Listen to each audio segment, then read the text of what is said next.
హరి ఓం శ్రీ మహాగణాధిపతయే నమ మహాసరస్వత్యే నమ దీనామపిత్రయోతో గురు బ్రహ్మ గురు విష్ణు గురుదేవో మహేశ్వర గురు సాక్షాత్ పరబ్రహ్మ తస్మై శ్రీ గురవే నమ గురవే సర్వలోకానాం పిషజే భవరోగిణాం నిధయే సర్వవిద్యానాం దక్షిణామూర్తయే నమః. శారదా శారదాంభోజపతనాపతనాం భుజే సర్వదా సర్వదా అస్మాకం సన్నిధిం క్రియాత్. ఆపదామహత్తారం దాతారం సర్వసంపదాం లోకాభిరామం శ్రీరామం భూయో నమామ్యం. గోష్పదీకృతవారాసిం అశకీకృతరాక్షసం రామాయణ మహామాలారత్నం వందే నీలాత్మజం. అంజనానందనం వీరం జానకీ శోకనాశనం కపీసమక్షహంతారాం వందే లంకాభయంకరం. ఊజంతం రామ రామేతి మధురం మధురాక్షరం ఆరుహ్య కవితాశాకం వందే వాల్మీకి కోకిలం. మాతా రామో మత్సికా రామచంద్ర స్వామి రామో మత్సక రాఘవేశ సర్వం మే రామచంద్రో దయాలు నాణ్యం దైవం నైవ జానే నజానే.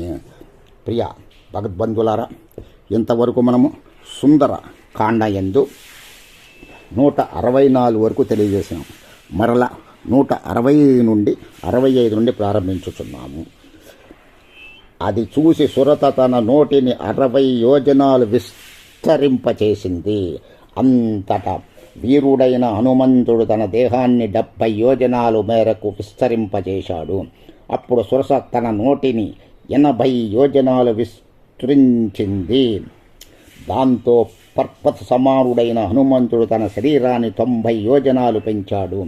మహావివేకవంతుడైన హనుమంతుడు సుదీర్ఘమైన నాలుక కలది, ఎంతో భయంకరమైనది, నరకంతో సమానమైనది అయిన సురసను తెరిచిన నోటిని చూసి తన శరీరాన్ని ఎంతో సంకోచింపచేసి బొటన వ్రేలి ప్రమాణం గలవాడైనాడు. వాయువేగం గల హనుమంతుడు వెంటనే ఆమె నోట ప్రవేశించి మళ్ళీ బయటకు వచ్చి ఆకాశంలో నిలబడి ఇలా పలికాడు: దక్షపుత్రివైన ఓ సురస, నీ నోట నేను ప్రవేశించాను, నీకు నమస్కారం. ఇక సీత ఎక్కడున్నదో అక్కడకు వెళతాను.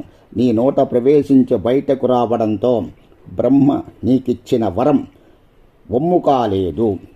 సురస తన నిజరూపం దాల్చి రాహు నోటి నుండి బయటపడ్డ చంద్రునిలా తన నోటి నుండి బయటకు వచ్చిన ఆ హనుమంతుని చూసి ఇలా అన్నది: సౌమ్యుడవైన ఓ వానర శ్రేష్ఠ, కార్యసిద్ధి నిమిత్తం సుఖంగా వెళ్ళు.